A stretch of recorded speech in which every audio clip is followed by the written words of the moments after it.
문제는 오늘입니다. 우리는 몸의 부활을 믿습니다. 우리 중에 육신이 불편함이나 질병이나 또한 여러 가지 어려움으로 고통을 받는 분들도 있을 것입니다. 하지만 우리는 약속대로 영광스러운 모습으로 부활할 것입니다. 그때는 더 이상 아프거나 상하거나 어렵지 않을 것입니다. 진실하고 아름다운 새로운 육체를 입고 영원한 하나님 나라에서 온전한 예배자들이 전부 되실 것입니다. 문제는 오늘입니다. 과거의 영광은 희미해졌고 미래의 부활의 영광은 아직 막연하게만 느껴집니다. 이러한 희미함과 막연함은 오늘 하루를 사는 우리에게 어쩌면 낙심을 주기도 합니다. 성전에서 예배를 드리는 것은 아주 힘들게 느껴지는데 세상을 탐닉하는 것은 달콤하기만 합니다. 하나님의 영광을 추구하는 예배자로서 우리의 영과 육을 지키는 일은 결코 쉽지 않습니다.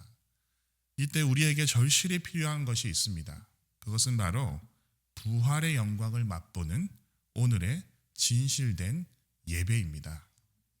여러분, 학계 시대를 살아가던 하나님의 백성들, 그 사람들의 오늘도 우리와 별반 다르지 않았습니다. 과거의 영광과 미래의 영광 사이에서 오늘을 영광스럽게 살아내기 위한 치열한 몸부림이 요구되었던 것입니다. 학계가 이 두 번째 신탁을 받은 이 시점을 정확하게 기록하고 있는데요. 바로 7월 21일이라고 기록합니다. 첫 번째 신탁이 6월 1일이었으니 51일이 지난 시점이며 성전 공사가 시작된 이후로 27일 정도가 경과했습니다. 사실 이스라엘은 바벨론에서 귀환한 직후인 주전 536년에 이미 성전 건축을 위해서 그 기초를 놓았습니다. 하지만 사마리아인들이 성전 건축을 우리도 참여하겠다 하면서 회방을 놓았고 이로 인해서 공사가 중단되어서 16년 동안 공사를 하지 못하는 지경에 이르렀던 것입니다. 이후 본문의 시점인 주전 520년이 되었고 성전은 역사적으로 주전 516년에 완공되었으니 재착공 이후에 4년 만에 이 성전이 완공되었던 것입니다. 여러분, 공사를 재개한 이후 지금 이 시점에서는 한 달이 채 되지 않은 시점입니다. 그들에게 가장 필요했던 것은 무엇일까요? 바로 위로였습니다. 정치적 지도자인 스룹바벨과 종교적 지도자인 대제사장 여호수아 그리고 그 땅에 남아있는 모든 백성에게는 하나님의 위로가 절실하게 필요했습니다. 하나님은 수사적인 방식으로 세 가지 질문을 통해서 그들에게 이렇게 말씀을 하십니다. 너희 남은 사람들 가운데 그 옛날 영광스럽던 그 성전을 본 사람이 있느냐? 2장 3절인데요. 이제 이 성전이 너희에게 어떻게 보이느냐? 이것이 너희 눈에 하찮게 보이느냐? 이렇게 질문하십니다. 여러분, 하나님은 옛 솔로몬 성전을 본 자들에게 그 영광을 기억해 보라고 말씀하십니다. 자, 그렇다면 학계의 신탁이 주어진 공동체 안에서 옛 솔로몬의 성전, 솔로몬 성전을 직접 목격했던 사람들은 어떤 사람들일까요? 여러분, 신탁이 주어진 시점에서 솔로몬 성전은요 66년 전에 무너졌습니다. 자, 당시 고대 근동 사람들의 평균 수명을 생각해 볼 때 30에서 40세 정도밖에 되지 않았습니다. 그때 당시에 유아 사망률이 많았겠죠. 그래서 유아 사망률을 제외하고는 성인들이 평균적으로 살아가는 수명은 50에서 60세까지 살았을 것입니다. 그리고 시편 90편 10절에 보면 우리의 연수가 70이요 강건하면 80이라도 라는 말씀에서 알 수 있듯이 70에서 80까지는 매우 장수한 것으로 여겨졌습니다. 자, 유아기에 장기 기억이 최소 5세부터 형성된다는 점을 고려하면 솔로몬 성전을 기억하는 당시 사람들은 적어도 5세에서 14세였을 것이고 따라서 학계 신탁이 주어진 시기, 즉 66년을 더해야겠죠. 66년 이후에는 그들의 나이가 71세에서 80세 정도의 장수한 노인들이었을 것입니다. 우리가 지난 주일에 살폈던 것처럼 느헤미야 7장 7절이나 또는 에스라서 2장 2절에 보면 언급된 포로 귀환을 이끈 지도자들의 명단을 볼 수가 있습니다. 아마 이 명단에서 솔로몬 성전의 옛날 영광을 직접 목격했던 이들이 있었을 것입니다.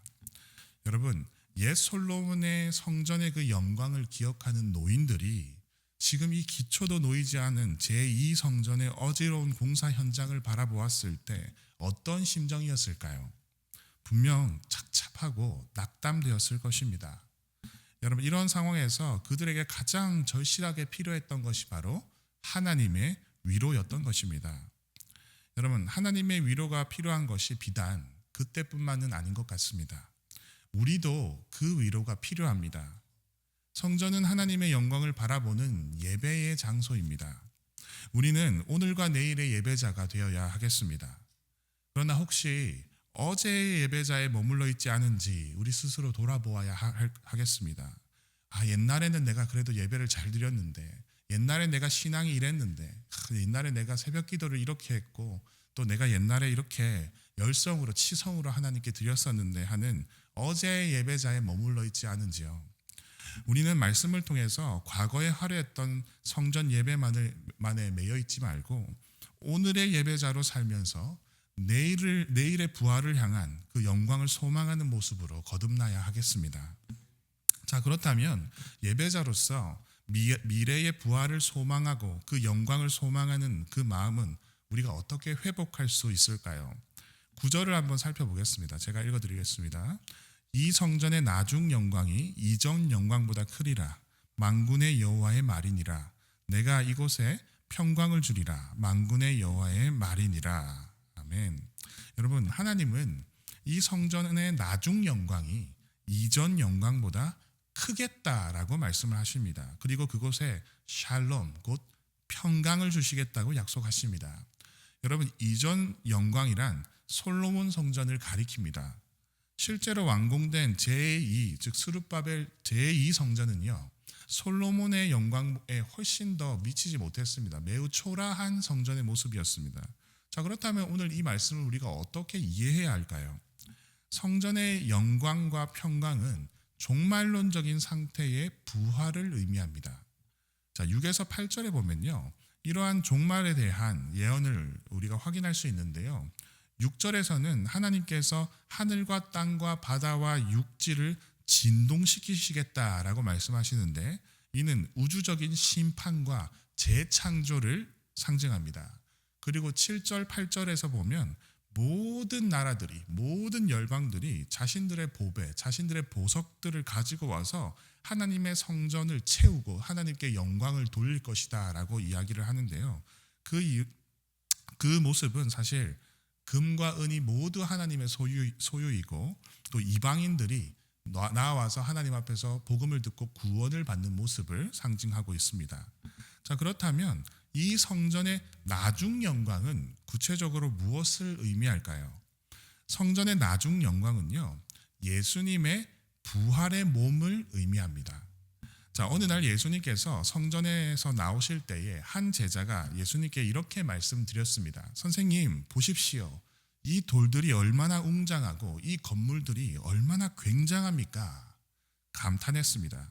이때 예수님께서 제자들이 보았던 성전이, 예수님과 제자들이 보았던 이 성전이 바로 지금 완공을 앞두고 있는, 지금 착공한 스룹바벨의 제2 성전이었습니다. 여러분, 이 성전은 헤롯의 확장 공사를 통해서 원래보다 조금 더 크고 화려하게 변화되어 있었습니다. 여러분, 예수님은 성전의 겉모습에 영광에 매료된 제자들을 향해서 이렇게 말씀하셨습니다. 여기에 돌 하나도 돌 위에 남지 않고 다 무너질 것이다. 엄중히 경고하셨습니다.